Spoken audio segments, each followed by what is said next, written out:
Welcome to Jill Valentine. Again. Yeah, this is our second time trying to record this. I'm here with Charlie. He's RE expert. Oh, thanks. Hi, I'm Charlie. I'm the RE expert. You've played... How many titles of Resident Evil have you played? Oh, man. So I've played Resident Evil, Outbreak, File 1 and 2. Outbreak was my first Resident Evil game. Yeah, that's such a weird one to jump in on. Yeah, because, like, there's no, like, main characters in that game. You just, like, It's a spin-off, a actually. random person from, like, a spin-off of 2, essentially, right? Pretty much, because you go into the same laboratory as in 2, like the same nest now they call it. Right. And there's some of the same sounds actually, like, you know, when you play like the original soundtrack on 2, you get the original like sounds like when you're going through your item box, like the same like kind of sci-fi button sound. Yep. They have a lot of the same sounds like that in Outbreak, and some of the Outbreak? same soundtracks. I liked Yeah. Outbreak from what it was, and I remember having File 1 on PS2 Yeah. when it came out, and that's probably where you played it. Well, you rented it actually, and that's when I first played it actually. I Oh, okay. watched you play it first, like I watched you play a bunch of games. Mm-hmm. But then I eventually played it. I actually got it on one of my birthdays too, like a couple years after that. And then you've been hooked on zombies ever since. Pretty much. Like, for some reason, zombies really fascinate me. I don't know why. But it's like, other than just being a zombie game, it was like way more, like it got more in depth with like corruption and like pharmaceutical companies and like Yeah. other ideas. It wasn't just about zombies. No, and as I became an adult, like, zombies became more of a metaphor for, like, the people, like, that are hooked on pharmaceutical drugs, maybe. Yeah, That's just true. one example, but I just use that because Umbrella is a pharmaceutical company, but Oh. really it's a smokescreen for their, Joe F died. yeah, Joseph F. That's our brother-in-law's name, and it looks kind of like him too. And too bad, he got eaten by dogs. Yeah, Who was he? Is he a star member? he was a STARS member. He was the what is he? The heavy weapons expert, or he was like a explosives expert. When I we think. when we find the picture of all the stars members, point him out. Yeah, he's the one with the bandana. You can see him in the picture. Oh yeah, he did. He had a creepy like attack face. He's like, oh my god. Yeah.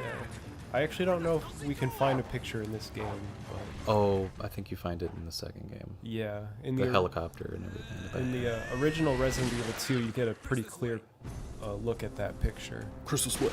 Yeah, of course he can shoot perfectly wearing sunglasses at night, Yeah, that's Wesker for you.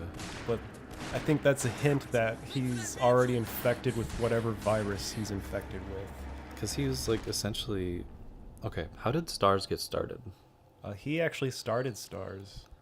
For like just keeping tabs on Chief Irons or like Yeah, what? because Chief Irons, he's sort of like, well, it's explained in the remake more, and it's also explained in Resident Evil 2. He's like, he's helping Umbrella cover up all their nasty deeds, I guess. Yeah. Ooh, And and Wesker, I think, he's kind of a mystery because he's not really, he's sort of a double crosser. Like in this game, he's actually not working under Umbrella's orders. He's working for himself. Jill, no. Like, he works for Umbrella, Don't but wanna he go back out. betrays Umbrella at the end of this But game, we've got to find. if that makes What was sense. that? Look, fucking Kendall. Yeah. No. See, No. you don't trust a guy that looks way too perfect I'm going like with him, that wears sunglasses at night. Yep. And I go back In a on haunted the hallway. mansion. All right. You two go. He's also very, like, robotic, Stay Like- sharp. how he talks to people. He's so bonkers in this game. But I like the rendition of him in this game more than any other idea of him in like 4, or I mean 5. He 5. just turned into a generic British villain. A dining room. or a guy with an English accent. Yeah. What does he say? What is one of his lines that he says that sounds really weird? It's like, Chris. Yeah, I don't like whoever the voice actor was. I'm sure he's a nice guy. I just didn't like that voice for Wesker. Yeah. I like this guy. This guy, like, he's more like subtle. Yeah. He's not like over the top. No. Jill, I mean, maybe in like see if you the can find any backstory, he's supposed to be English, but he's speaking with an American accent, so like it wouldn't really matter though if you think about it. Have they ever done a? This takes place in like the Archay Mountains or something like Yeah, that. the Arclay Mountains. Have they done a game based in the Arclay Mountains? Because that would be freaking awesome. Well, they just had it all like in like this. Oh, in the woods. Yeah, national park or like the forest. That would be cool. That's actually a good idea. Like all the games, well, like some of the games, like in at least one section or two, you're like sort of in woodsy areas. This one the most, as well as Resident Evil 0. This guy's creepy. Yeah, this is Baldy. Or at least Later, Baldy. That's what I call him anyway. I don't have names for any of the other zombies. Who is he eating? He's eating Kenneth. He's another STARS member. He's How a did part he of end up there? Look out! It's a monster! I don't know. So He just crashed through the window. He's like, whoa! maybe. Jumped through the window. So like the reason why there's all this ammo scattered through the mansion is because of Bravo Team, I guess. What the Or at least that's what I've heard. They've just been dropping their ammo everywhere Oh, for they have Alpha to make it Team. make sense. Although it doesn't make sense that they would be dropping their ammo. True. Like I'm picking up ammo, I'm not dropping it. Yeah, they're Although- like leaving it like breadcrumbs around the, so they can like find their way back. Exactly. They're like, I don't need this, but Alpha Team might. But like, how does Alpha Team then solve all these puzzles, like get to these other rooms and like? Right? Like, you don't find Richard until you find the armor key. But how did Richard get there? It doesn't make sense, A lot but of plot holes here. there's a lot of plot holes, but they can be forgiven, I think.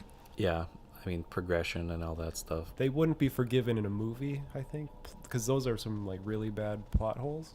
Yeah. But in a game like this, I think it's fine. If they translated this game to like the idea of the movie, Any luck, Jill? like that's what I thought it was gonna be. That's what I've read interviews where George Romero, because he was the original director attached to the movie, he talked about how he actually played the original Resident Evil game. That's awesome. And well, so did Paul W.S. Anderson, but George Romero's script was based more so on this game. Like the characters. The characters, and it was going to be set in a mansion, and it was going to be he was going to try and make it really suspenseful and scary. There was actually going to be bees in the movie, Oh, zombie bees. zombie bees, because in a section of this game there's like bees. They're really minor like enemies, but he was going to include more of the monsters that you see in this game. That would have been way better because Yeah. the mutations what makes this work. Like in the Paul W. Anderson one, his idea was just based around zombies being a horde of people, but like Yeah. in this game there's like different versions of them. Right. There's mutations. Because the T virus doesn't actually stop at just making zombies. Like zombies, they're actually eventually supposed to become lickers. So they go from zombies to crimson heads to lickers. So like with these viruses in these games, you're right, they're actually constantly mutating as time goes on. And that's why you find all these different kinds of creatures in these games, because, the virus is constantly evolving with the host, if that makes sense. No, it does, because that's what makes these games great. It's not just They're not zombies. just zombies. Zombies is like an introduction to like the freaky stuff you're gonna see, Yeah. and then it just keeps gradually getting worse and worse and worse. Because, like, a lot of these other creatures that you find, like, they used to be people, but the virus progressed. But you're right. The zombies are, like, the first stage. And, like, with other creatures, like, there's a giant spider, there's a giant plant. It's like, it basically takes whatever this thing used to be and just, like, kind of amplifies it. Yeah, into that makes something sense. really unpredictable and Kind of crazy. like what happens to Salazar, or Yeah, whatever his face is. Because Salazar, like, fuses with his right-hand man or whatever, and Right. they become, like, their own entity together. I Right. guess.